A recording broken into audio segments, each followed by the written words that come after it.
So what is up YouTube? Welcome back to the channel once again. You know I appreciate having you here. Stick around for today's video. It's all about this. SINNIS have dropped off another little bike for myself, so thank you very much to the guys down there at SINNIS on the Wheel Superstore down in Brighton. Thank you very much for dropping this off. Dropped it off the other day. This is my first impressions ride of this, the SINNIS 380 Terrain. I think it's called the TX. I'm not sure. I never do research. Anyway, roll the titles and we shall crack on.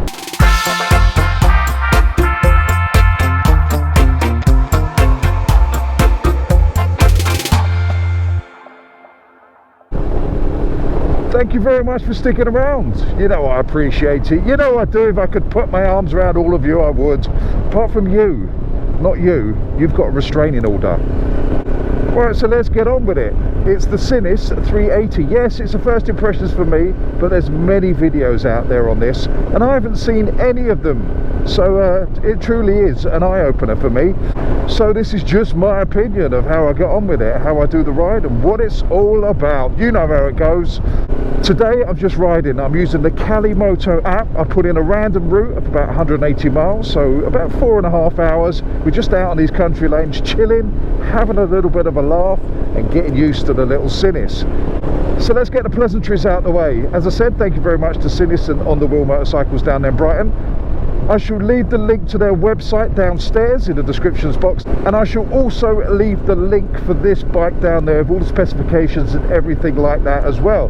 But I've done zero, and I mean zero, research for this. I was going to look at the website before I came out. I was supposed to, or I said to myself, John, do some research, but as usual I didn't. I just took the keys and went.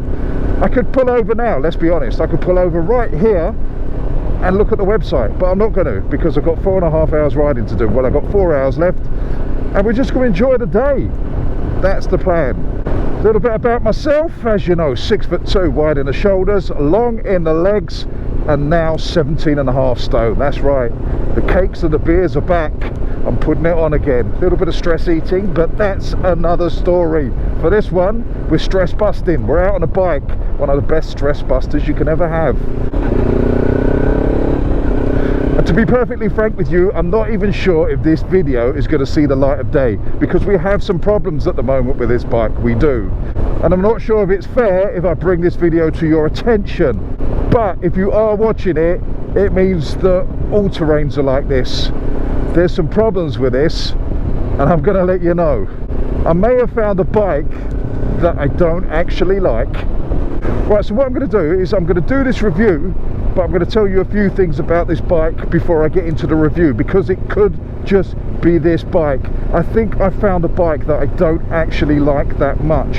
However, I'm not sure if all 380 Terrains are like this one, because what I found out is, and this is only by looking around the bike, this one has either been dropped or crashed.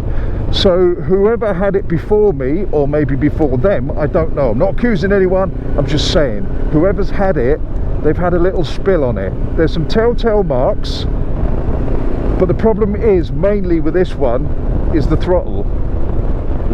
It kind of doesn't do much in the fact that when you throttle off, it kind of gives it a little bit of a rev as well. It doesn't just drop off the rev. I don't think I'm explaining this properly. I'll show you. Once we get around these twisty little bends, I shall show you what the revs do.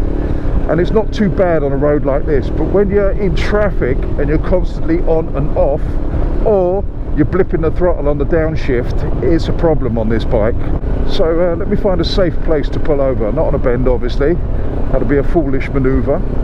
Right, it's a little bit straight here, everyone can see. I'm just going to pull over to the side. I don't know why I'm explaining to you guys. You'll be able to watch me do it. Right, now, here's the problem I've got. This is just one of the problems. You ready?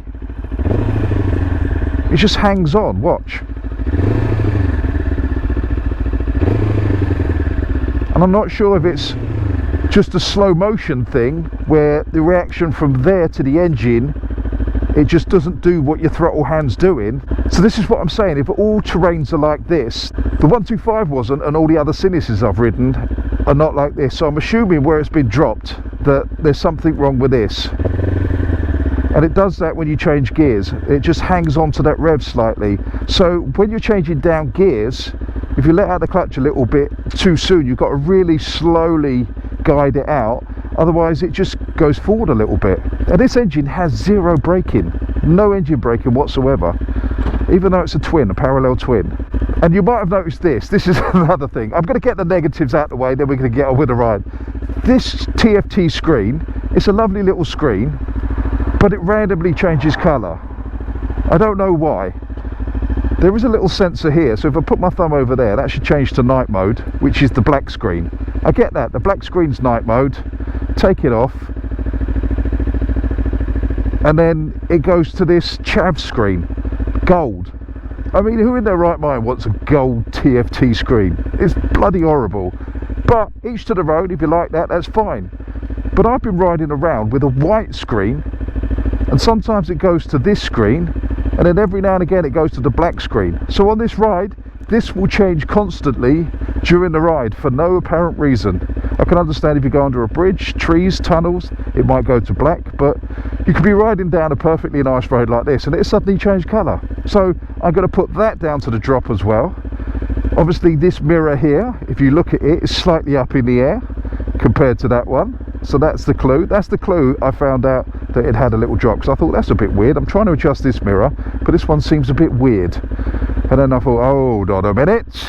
But we had a little look round. There's a little scuff mark here and that, some on the bars, and some bits and bobs in the rear top box that is a dead giveaway. So apologies about that. I didn't mean to drag on about that, but I'm just saying, from that point of view, if they're all like this and that throttle response is all of the terrains, then I'm not a fan at all, especially around town. When you're on roads like this and you're going a little bit faster, not too much of an issue. And it does have one bonus point to that, where it hangs onto the revs. It makes the gear changes a little bit slicker, because obviously it holds onto the rev slightly, so the gear shift goes in nice and smoothly. Look, there we go. That's the normal daytime. And it's got this as well in the corner. I should do the screen when we do the walk round, but it keeps saying 999 miles per gallon or 0 miles per gallon, nothing in between. If it is 999 miles to the gallon, this is a bloody frugal bike. Right, anyway, we'll come back to all of that in the near future, but for now let's get on with the ride and get on with the ergonomics. Now the ergonomics for this bike are okay. I'm just going to say okay. I'm not going to say great, and I'm not going to say bad. The seat has a scoop in it, and it is okay for comfort, but the fact that it has a scoop in it means you've only really got one position. And on an adventure bike or travel bike, I would prefer more room for manoeuvre. I like to shuffle about a bit when I'm on trips. I forgave it on the 125, it didn't bother me that much, but on this, I don't know, I feel like I should be on longer journeys with this, so I want to shuffle backwards and forwards more. It doesn't really give you that opportunity, and the material is already making my booty sweat a little bit. I know you don't want that image in your head, although some of you might, but I'm just saying the material's a little bit, it's very grippy, you're not sliding around, which is nice, but I've only got Kevlar jeans on, and I'm very warm down there, let's say. And we've been on the bike 41 minutes, and the temperature today is 17 degrees. So we're not on a scorcher here, people. So I would put one of those cool seat covers on, and that'll address the temperature thing, but I would like a flatter seat. I'll show you what I mean by my Africa Twin. You see what I mean? You can shuffle backwards and forwards, makes it much nicer on a longer journey. Bar wise, they're too slim. I feel like I'm just doing negatives on this bike, and it's not like this at all. It's just, I expected more. I think that's what it was. Normally with the SINNIS, I expected very little and was pleasantly surprised, whereas this, being the 380 over the 125, I was expecting a whole nother level, and I'm underwhelmed, to be honest. Underwhelmed, not disappointed, underwhelmed. But as I said, it might just be this bike. That little drop might have put everything out of kilter. I'm not sure. I'd have to ride another one to find out. And if it is the case where it's just this bike, I will openly go online and apologise. Right, back to the width of the bars. Yeah, I would prefer wider bars. Like if I put my hands on the edge here, the manoeuvrability is chalk and cheese. It's much nicer around the bends having wider bars. This is a little bit too slim. kind of street bars, they're like. As I said, I'm quite wide in the shoulder, so I like a wide bar, and I ride an Africa Twin, so I'm used to being out here somewhere. Right, again with this, another little negative, although it should be a positive, is this has got an aftermarket exhaust on, one of their own. So that could contribute to the fueling. I'm not sure. I don't know if it's been set up, dynoed, whatever. I don't know how it works. I don't know if it's just a slip-on. I haven't really had a look, so that might be mucking around with it. There's all sorts of things that can contribute to a bike being not right for you. And remember, this is just my opinion. So let's get back to it. Stop moaning and get on with it, mate. Right, so yeah, bars, not a problem. Mirrors, we've addressed kind of. That one's okay. That's a little bit up in the air. You can adjust them. You can actually see quite well behind you. This bent one actually gives you better vision than the standard. So if you do get one, I suggest you drop it on both sides, not just the one. Right, the peg to seat to bar ratio is okay, apart from the lack of manoeuvrability in the seat. It's actually quite comfortable. My feet are in a nice position. They're not pure adventure, they're kind of a little bit streety, if that's the thing. If you've got shorter legs, obviously they'd be a bit more adventure-y, but for me, they're not tucked up, but they're in a nice position. They're very, very comfortable. A little bit like a naked bike, and I quite like that. It helps in the manoeuvrability of it. Right, up front here you've got a screen. I'm too tall for this screen, but again, I'm too tall for most screens. Even on my Africa Twin, I'm too tall for it, so I had to put a large screen on there. It's not buffeting too badly, but it's not in the bubble. I mean, if I go down here, see how quiet that is? You probably can't hear that, but that is dead quiet there. So if you're shorter than me, this would be a great bike. This little area here for wind is one of the least I've had on any bike, just here. But unfortunately, I look like the Hunchback of Notre Dame at the moment, and very creepy, so I couldn't ride around like this for a long period of time without getting kind of arrested. So yeah, put a little top thing on there, a little extension, and we might actually be okay. Where are we going? We're going straight. But the ergonomics of it, I'm getting used to it. It's like all bikes, when you jump on them straight away, they all feel alien and a little bit weird. But this, I've been riding it now for 50 minutes, or just over 50 minutes, nearly an hour. And it's doing okay. I'm getting used to it. I am liking the foot position. It helps on these bends. Right, suspension. I don't know how to explain this suspension. Everything seems a little bit slow. It seems a little bit after it's happened. It's not crashy, it's not bangy, it's not razor sharp, it's not ultra soft, but it doesn't seem to be an in-between sweet spot. It's bizarre. It may be just because of my weight. Again, these bikes are not designed for big lumps like me. They're designed for lighter people. So you may never feel this. You might get on one and think, I don't know what he's talking about. He's talking out of his booty, which many people do, to be fair. But I find it, you go over a bump and then you kind of feel the bump slightly after. It's a little bit slow. Some would say, like me, I would say the 125 suspension felt better, because this is obviously a heavier bike. So I'm not sure, with me on it, heavy bike or heavy-ish bike, I just think the suspension needs a little bit more fine-tuning.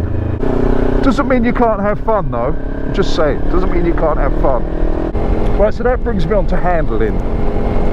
And the handling of this bike feels quite top heavy at slow speeds. It feels very unbalanced at slow speeds, and I haven't got the panniers on the back. This bike comes with top box and panniers, aluminium, but I haven't got the panniers on. Slow speeds, it feels a little bit top heavy, a little bit, I don't know, not wobbly, but it's not as sure-footed as other bikes I've ridden that are small capacity. It feels like it carries the weight slightly higher up. I mean, that might be just because all manufacturers now are putting their weight of their bikes so low that when you get on a bike that's probably quite normal, it just feels a little bit top heavy. Right, let's have a little bit of a speed run. Let's see what this is like on the motorway. So, 70 miles an hour, 6,500 revs. And the vibrations are awful. Got to say, it's that high-pitched vibrations through the foot pegs, through the bars. Quite pleasantly for now, not long term. but through my nether regions as well. So some of you might like this bike, but yeah, it's very vibey. I find once you get past about 5,200 revs, it gets quite vibey in most gears. So if you sit in a sweet spot just under that, then it's not too bad. But let's get it back up to 70 again. Yeah, I couldn't sit at 70 all day on this. The engine will do it, the bike will do it, it's just my limbs won't. But yeah, if I drop down now to, there's nothing behind me, drop down to about 52, then it's perfectly pleasant. So for A-roads, yeah, this is great, but not for long distance on the motorway, not for sitting right top revs. Someone was saying they got about 93 miles an hour out of one of these. I wouldn't like to think what it's like up there. Take it from me, that side of it, the high-speed motorcycle, motorway touring thing, is not its forte. Maybe they should have called it the SINNIS Rabbit. Just a thought. Right, let's come off at this junction and take the back roads again, where this bike should be living. It's nice just being out and about through the little country villages in the UK. It's beautiful. On any bike, just nice to get out and about. I'm still indicating. I do find that I can't see when I'm indicating. Well, I can see when I'm indicating because I do it, because it's my thumb. Yeah, I find I can't see it if I forget. It doesn't remind me, it's not bright enough. So that's a little bit of a downer, but I have got a dark visor on, so I'll forgive it. Even though with a dark visor it doesn't happen on any other bike. But yeah, it's not bright enough to remind me when I've made my own mistakes. Coming off the motorway onto here, this is where this bike is much nicer. Keep it in 5th or 6th gear, around 40 to 55 miles an hour on these 60 mile an hour back lanes, and it's very, very pleasant in the sense that you don't get that vibe, but you do get bounced around on these awful roads, because as I said, that suspension is a little bit slow to react. And what's weird is you can see the bumps, so you know when you're on them, but you get the feeling slightly after. It is a bizarre feeling. Not the end of the world, you don't have to push on, you don't have to go fast. What I've worked out very quickly is this is a plodder. This is not a blaster, this is a plodder. Don't go full throttle, just ease into it, ride it gently, ride it smoothly, and it's okay.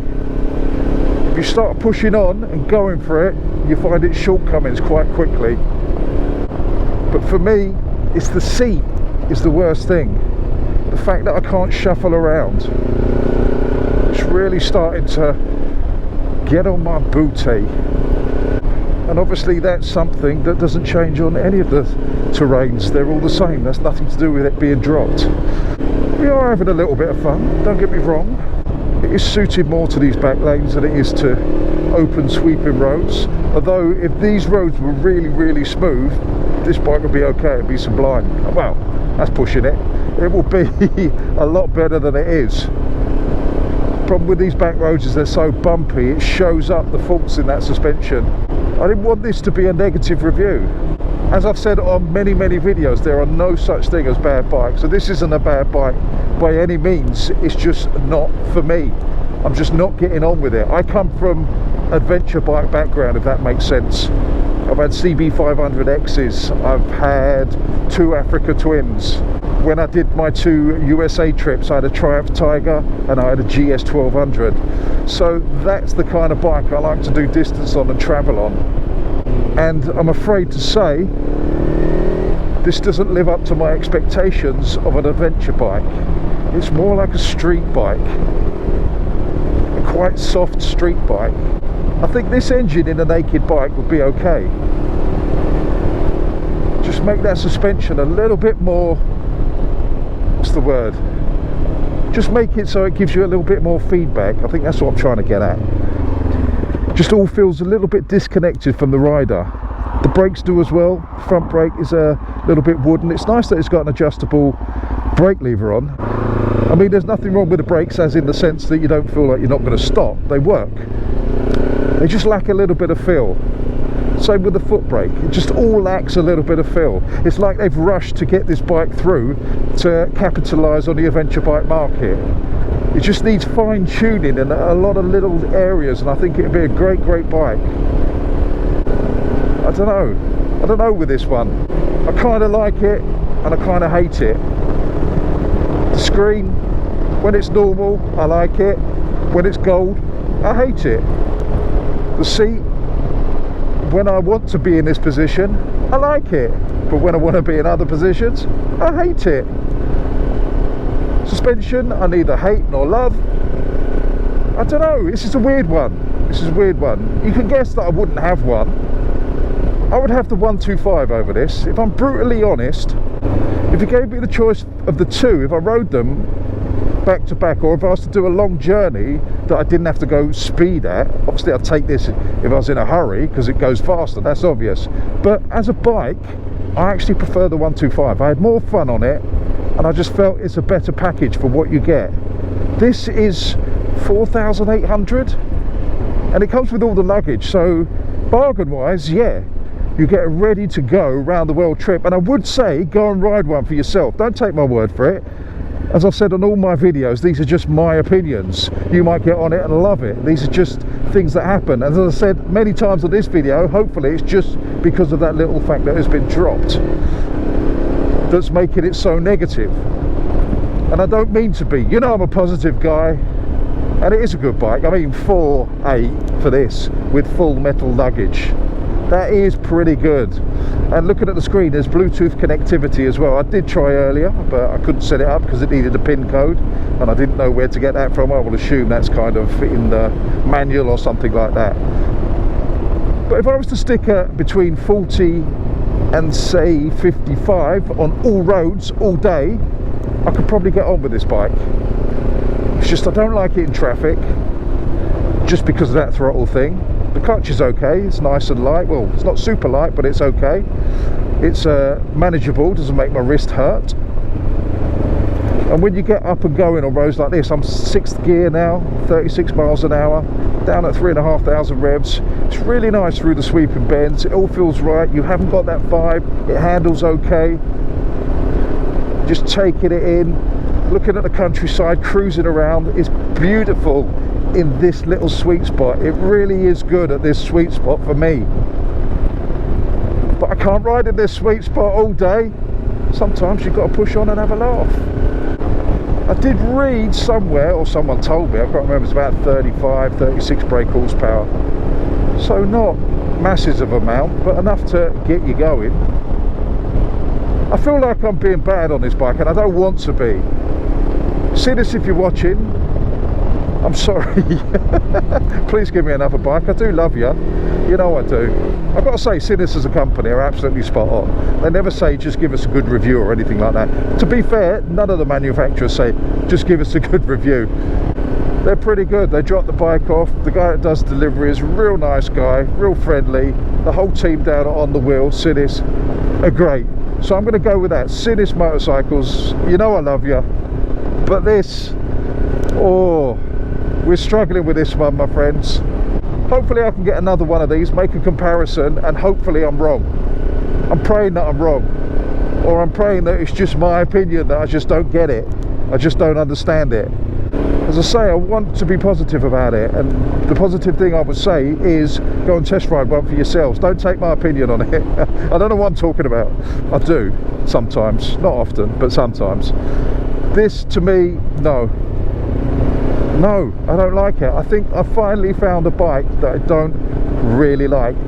There's pockets of it that I love, but there's more of it that I don't like. A few hours later.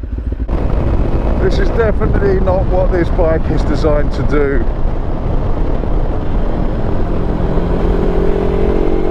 It's not a scratcher. If you were to do this all day long, sit above the 5,500 revs, having fun, I think your toes and fingers may actually drop off. Yeah, this is definitely a bike for a plodder. If you don't want any excitement in your life, if you don't want to push it and have some fun, this bike will do it. It will do it very, very well. Right, so let's do the conclusion as soon as we're here. It's yeah, I can't say many good things about this bike. It looks good at 40 miles an hour, 40 to 55 miles an hour. It's lovely, a sweet spot. The roads are smooth, it's great. It does handle the bends nicely if you're doing it within the realms of comfort, if you're plodding along and just keeping it smooth. But if you do push on, then it comes unstuck quite quickly and unnerving. The biggest problem about this when you're pushing on is the engine has absolutely zero engine braking, none. Right, so we get up to 50 miles an hour here, shut off the throttle, drop down the gears, and that's going uphill. It kind of just doesn't do anything. There are inline fours that have more engine braking than this. But when you're going into a bend and you shut off the throttle, you kind of want the bike to do something for you, but it doesn't. It feels like it's coasting, which is a little bit unnerving. So I mean, that was full shut off between corners there, between the bends. There we go, shut off. I'm completely shut off. And it, I don't know, it's weird. That for me is a no-no, especially on a twin, parallel or V or whatever configuration, L. I want some engine braking. On an adventure bike, I want some engine braking. Going downhill, you've got luggage on the back, you've got some weight on it. So when you go downhill, you want the engine to kind of help you out a little bit. You don't want to just be sitting on the brakes all the time. So that, for me, is one of the biggest no-nos for this. Ergonomics, let's quickly go over that. Foot to bars to peg ratio, okay. Seat, don't like it. Very sweaty, let's say. Doesn't give you any room for maneuverability, which I don't like. I like to shuffle about, we've covered that. So I'm a little bit sweaty, and yeah, that's not pleasant. Brakes work, bit wooden, but they work. Mirrors, that one's better than that one, but that one's broken, which is weird, but that one's not bad. Good, glad we cleared that up. Screen, too short for me, but sitting down here, as I said before, it is dead quiet, almost the perfect bubble. So if you're shorter than me and you don't like the wind, this is a really, really pleasant place to be. So if you can get on with this seat, and you might do, if you're shorter than me or you're less heavy, let's say, you'll get on with it, because the sponge in the seat is really nice. It's really nice and squishy and soft, but my weight kind of pushes through it a little bit. And as I said, that little cup it does is not the most pleasant position I've ever been in. I feel like I'm being negative on this bike, as I've said, and I don't want to be, because it's horses for courses and people out there are going to love it. I don't. Anyway, back to the quick bit on it. What haven't we covered? Suspension, weird. It's a little bit like, I'd explain the suspension as being drunk. You know when you're drunk, you're not fully wasted, but you're a little bit slower than everyone else in the room. That's what this suspension is. You kind of get the joke slightly after. There's a group of you, everyone laughs, and then you laugh about 30 seconds later. That's what this suspension does. It laughs 30 seconds later, just after the bumps have gone. Screen, I love it in the white mode. I really like it in the black mode. I'm not sure if you can just set it on one or the other, so it doesn't go through this kind of weird cycle thing that it does. If this was just gold, I'd probably set fire to it. That's how much I dislike the gold. But the white, I think, is lovely. All the stuff you need to know is quite clear on it. The black one is the best screen for me. I like the fact that it's got a USB charger and a 12-volt charger. Let's be positive about this. That's very handy if you're ever on a trip. Handling wise, it's okay. When you're just plodding around, you're being smooth, you're not being aggressive. It's okay, it's nice, but it's not great. So I think the conclusion is we finally found a bike that I don't really like that much. This is the screen I'm talking about. This is the one I like. I really, really like this screen. So if I could keep it on that, and there probably is a way you can just go to the menu and do that. I don't know, I want to like it, I really do. I want SINNIS to keep giving me bikes because I really like them as a company, but unfortunately I've got to say this one's a no-no for me. So unfortunately, sorry SINNIS, apologies, don't hate me, I love you, but conclusion is this one, I'm afraid it's a no. It looks good as well, there you go. It does look good. I like the look of it. So the conclusion is, go and test ride one. Seriously, go and test ride one. Don't just take my opinion or anyone else's opinion on YouTube. They are just that, opinions. We're all different sizes, shapes, looking for different things in bikes. So get yourself down there to SINNIS Motorcycles. Go and have a test ride. But I will say, test ride the 125 as well, because I preferred the 125. I absolutely really love the 125 Terrain. So it's not a manufacturer snob badge thing. It's just I preferred the 125, so I had higher hopes for this. It's just let me down slightly. Anyway, that's enough of that. Let's end the video. Thank you very much to SINNIS Motorcycles for lending me the last motorcycle they'll ever give me.